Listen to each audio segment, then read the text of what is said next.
Hey, big sis. I heard you got a new car. Hi, Rose. Yes, I did. Mom said it was a Porsche. Is it true? Yeah. Oh my god. I didn't know you were making that much. I'm not. Ian helped me get a really good deal on a used one. Still, it's a Porsche. I can't believe you could afford such an expensive car. Who knew you could be so materialistic? Well, I did a lot of research, and this model is one that is easy to maintain. The cost for repairs is a bit more, but Ian says he'll take care of it. Are you still dating him? He's just a mechanic. Come on, girl. You're a doctor. You could do so much better. You know that we're engaged, right? Oh, yeah. I forgot about that. I can't believe you would stoop for someone so low. Easy. I kiss my fair share of frogs before finding my prince. If that's your idea of a prince, then there is no hope for you. I mean, I thought Eric was the perfect man. He was tall, dark, and handsome. Yeah, and he was a serial cheater. Yeah, but he was also a surgeon. He could have just put up with the infidelity and stayed home. I don't want to stay home, and I'm not interested in a relationship where my significant other disrespects me. If he can't keep it in his pants, he can't keep me by his side. You're so old-fashioned. Yeah, because wanting a monogamous relationship is so difficult. A good man is worth a bit of hiccups. Well, let me know how that goes with your first husband when he cheats on you. I'll make sure to point out that it's normal. Whatever. My husband will be wealthy. So as long as he gives me a gorgeous house, I don't really care. I'm glad you know your limits. Anyway, I need to get going. Okay. But I did want to ask you when you would let me borrow the car. What? Mom said that I could. Never. I know what you did to the last 5 cars she gave you. Remember the time you accidentally backed into a fire hydrant? Or when you mysteriously managed to lose the keys in a parking lot? Sorry, Rose, but I can't trust you with another car. Of course, you bring up the past. You're such a broken record, Kimmy. Can't you see that I've changed? I've learned from my mistakes. Look, Rose, it's not about holding a grudge. It's about being responsible and making wise decisions. I've seen the consequences of your actions, and it's not pretty. So anyway, I'm gonna go. We can talk about this another time. Fine. Run away from the conversation like you always do. But mark my words, I'll ask again later, and I won't stop until you give in. The answer will remain, no, Rose. I've made up my mind, and I'm sticking to it. You're not getting another car from me. Ugh! You're so stubborn. But guess what? Mom said I could borrow her car whenever I want. It's not her car, Rose. It's yours. And as long as I have a say in it, you're not borrowing any car. But she said I could. She trusts me to take care of it. Look, I understand that Mom might have a different perspective, but that doesn't change my decision. I'm responsible for your well-being, and I don't think you're ready for the responsibility of having a car. Have a good day then, Kimmy. But just remember, I'm not giving up. I'll find a way to convince you. I admire your determination, Rose. But just because you say you're an adult doesn't make you one. Actions speak louder than words. Hey! I'm an adult. Stop talking down to me. You always treat me like a child. It's infuriating. Okay, maybe I can be condescending at times, and I apologize for that. But you have to understand, Rose, that your actions sometimes warrant it. You're not making this easy for me. Oh, very mature, Kimmy. Now you're gonna ignore me? Fine. I'll find another way to get through to you. Maybe I'll tell Mom about this. We'll see how long you can keep your car away from me then. I'm very disappointed in you, Kimmy. It's good to see you stop pretending to be civil. I'm being civil. You're depriving your sister of something that would make her happy. When she finishes college, she can get her own expensive car. You know that she's taking a couple of years off. That's why I said when. How can you be so selfish? I raised you better than this. You definitely raised me to be a parent to your favorite child. She isn't my favorite. She's just a baby. And as the big sister, you should be doing better by her.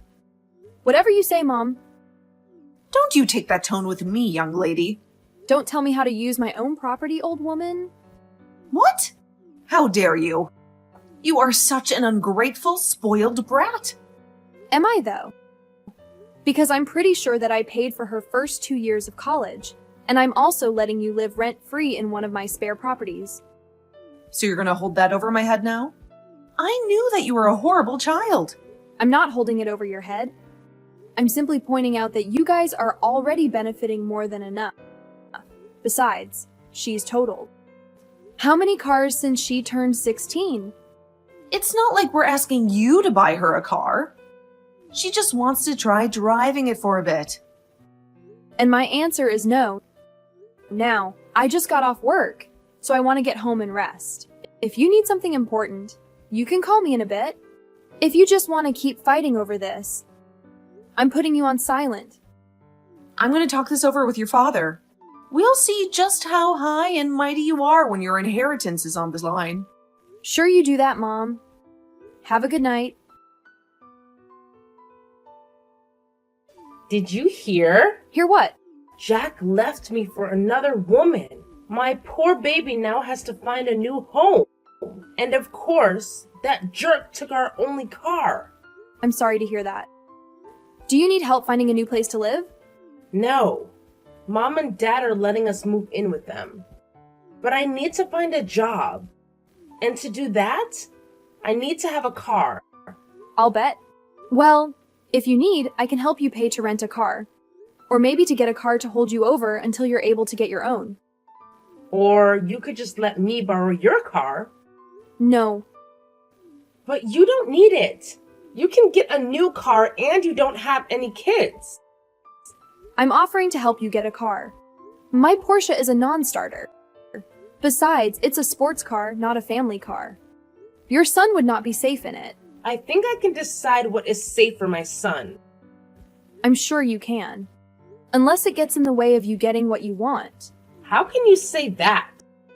I am a single mom now. And yet you're still being so mean to me. Look, I'm sure Eric can help me find something that is perfect for you and your child. He's got a large network, so I'm sure we can find you something that will be a better fit for you and little Bobby. I can't believe how selfish you are. I need help. And you're refusing to let me borrow the Porsche.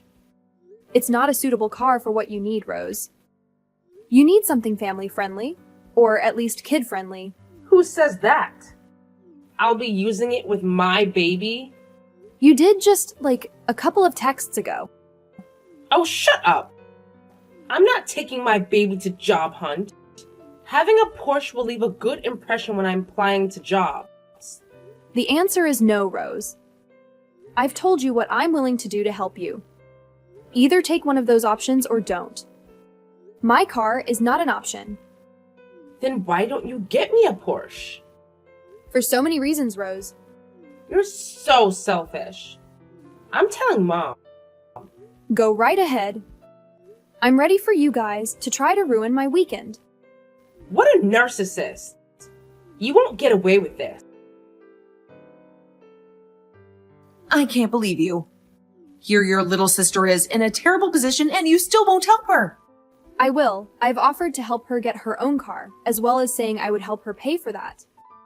Or to rent a car.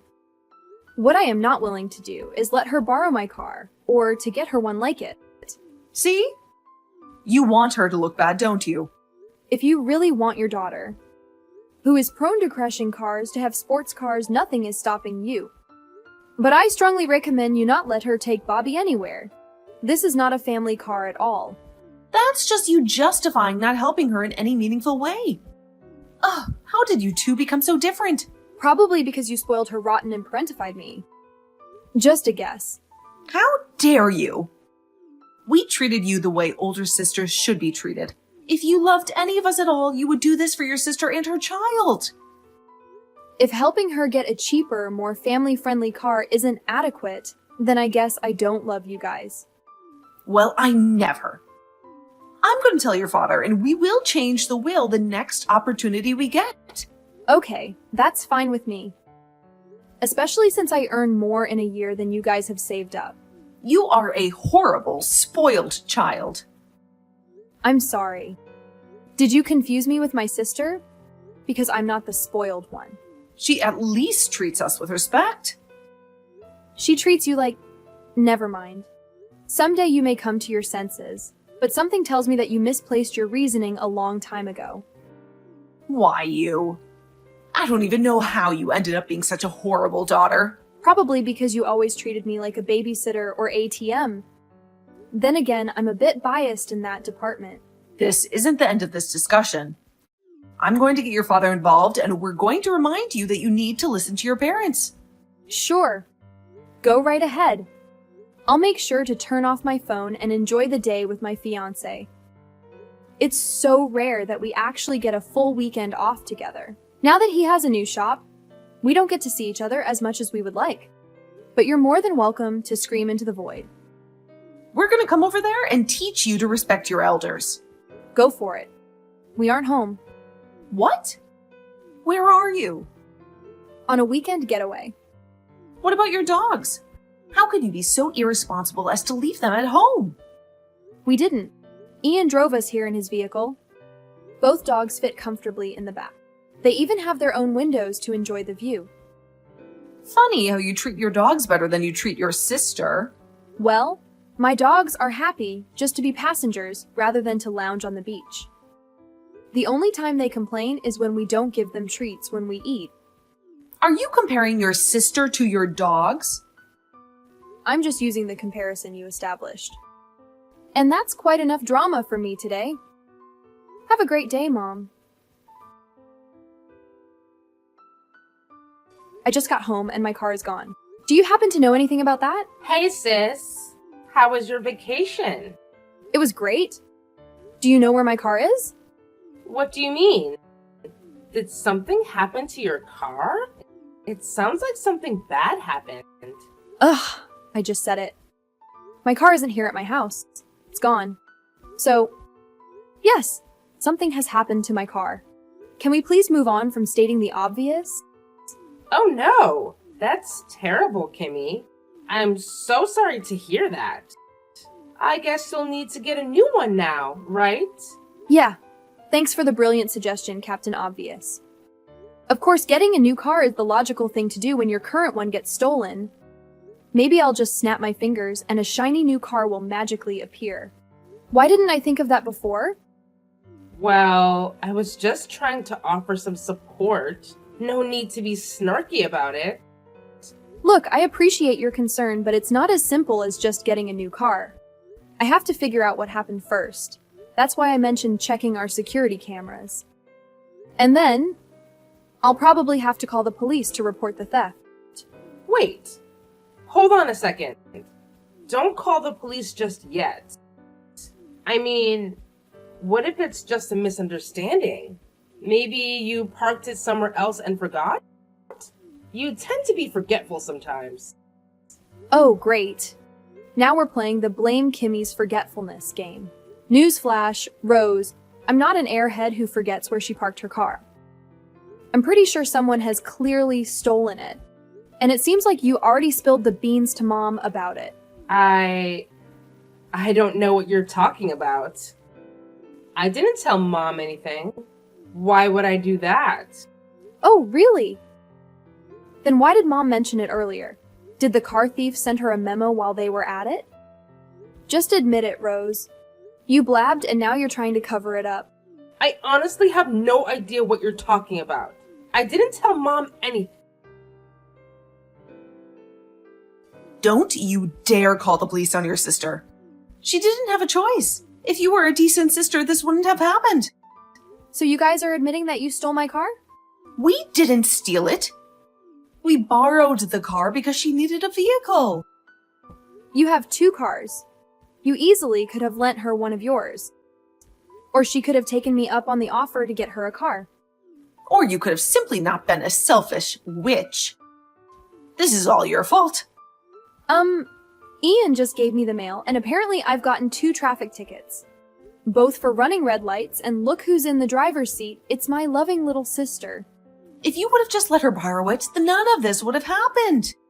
If I had let her borrow the car earlier, I would have gotten similar tickets earlier. Clearly, she's just as horrible a driver as ever. Don't you even care that she was in an accident? What? Rose was in an accident? What happened? Someone T-boned her. We only left the hospital a few hours ago. She was in a car accident. In my car. Oh, of course you don't care about your sister.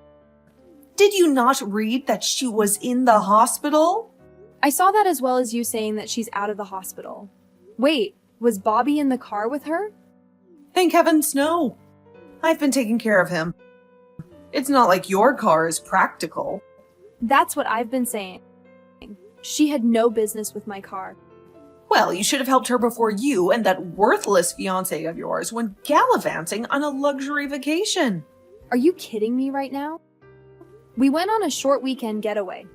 It's the first time we've gone anywhere together in 2 years. I told you that I would help with getting her a car. You guys were the ones who kept turning down that idea. Of course, nothing is ever your fault. Do you have any idea how much your sister has been through lately? Yet all you care about is yourself and your car. I've pulled the video footage showing you and Dad helping her get into my house. Then the 3 of you left with my car. It should be more than enough for the police. You wouldn't dare. I already did. Not only did you steal my car, you wrecked it. It wasn't her fault. Enjoy your last few hours of freedom, Mom. Grand Theft Auto isn't a misdemeanor offense. You worthless, ungrateful, horrible, rotten thing. We will disown you. We'll make sure you pay for this. You'll never hear from us again. Don't think we will ever contact you again. That would probably be the best thing you guys could do for me. And of course, I'm going to stop all payments for you guys. Good luck finding a lawyer who'll help you guys out. Maybe dip into that all-impressive inheritance you've been threatening to take away from me. Please, honey, drop the charges. We were barely able to make bail. We can't do anything about the car. It's all in the past now. I'm still paying for the car I no longer have. Not for much longer, of course, but until the insurance and stuff gets worked out. You know we can't pay you back. That was a practically new Porsche. I know, that's why I didn't want Rose touching it. She's a horrible driver, and Porsches have far too much power for someone as irresponsible as your daughter. But she really didn't have a choice. Did you really think that she could go without a car? She had options. Using my car was not one of them. Even if she decided to take up on my offer, there was no need to get a car over the weekend. She needs a job now. What was she supposed to do? Just sit around and wait for you to get off your butt? Well, her best option wasn't to get you and Dad to help her steal my car. Pretty much anything else would have been a better choice. As is, you guys made your decisions. I'm just holding you guys accountable. You can't do this. We are family. You guys are thieves. And you destroyed my dream car. You'll get as much sympathy as you've given me over the years. How dare you treat me like a criminal? You're a horrible sister. The absolute worst in the world. You took that crown when you were about 3 years old and thought it was funny to constantly kick me. It seems you thought you could keep kicking me around. Guess I should have put my foot down before you decided to become a criminal. I'm not a criminal. But now the courts are treating me like one. My ex even got emergency custody of Bobby. Considering poor little Bobby has a deadbeat for a mother, I would definitely award custody to his father too. But you know he doesn't take care of my son as well as I do. That's only because he was working 2 jobs to keep a roof over your heads and food in your bellies. What? Yeah, I talked to him while you were in jail. I learned about what actually happened, how he worked all the time, only to come home and find you in bed with one of your friends. He got a paternity test while you were behind bars. Now that he has confirmation that Bobby is his son, he's going for full custody. No! That's my child. You can't let him take your nephew away from the family. Funny you should bring that up. I'm gonna babysit regularly, taking Bobby to the park and later, amusement parks. That way, we can get some downtime. Did he tell you that he cheated on me? He told me that you guys broke up and that you kicked him out after he started dating. And he showed me the breakup text after he caught you cheating. His story checks out. Yours doesn't. You can't do this to me. I'm your little sister. I'm just letting you deal with consequences. Mom and Dad always protected you from them. It's long past time for you to actually have to face them. I'm gonna come over there and make you stop this nonsense. And how are you going to do that? You don't have a car. I'll figure something out. True to her threat, Rose did find a way over to my house. She stole one of the neighbor's cars. When she reached my house, she crashed into the mailbox. Thankfully, her son wasn't with her since he was living with his father. I heard the crash, and when I looked out the window, I saw her screaming from inside the car. I called emergency services, then headed out to try to get her to calm down. As soon as she saw me, she got out of the car and ran at me in a complete rage. Rose took a swing at me, but I easily ducked, stumbling over the driveway lights. She hit her knee hard on the pavement. She started screaming that I heard her attracting the attention of a lot of our neighbors. She ripped out one of the lights and started swinging it, trying to hit me. Fortunately, the cops arrived not long after that. She was so angry she turned on them. Tazzing her, they quickly took down my sister. I gave them footage of the last crime on my property, and I hope that I never have to worry about it again. Who would have thought family was the biggest threat to my peace and home life? My parents got 2.5 years and a $10,000 fine, each for their role in stealing my car. They were paroled not long before Ian and I finally married, but they weren't invited. I had enough stress to deal with planning a wedding. I did not need that kind of family drama. When they called to ask me why they weren't invited, I told them that until they paid what they owed me, they weren't allowed in my life. I received a few payments, but they've stayed far away. Rose got 17 years for over half a dozen felony charges by the time she's eligible for parole. Bobby is going to be in high school. I see him at least once a week, and he seems to be doing well. He and his father seem to have a great bond, and his new girlfriend is great with my nephew. As for Eric and I, we couldn't be happier. I got another Porsche, and Eric added a few details that reminded me how much he loves me. He always calls me Angel, so the little wings are a reminder of just how he feels about me. We've been married a little over a year now, and I'm pregnant with our first child. I can't wait for our baby to meet Bobby.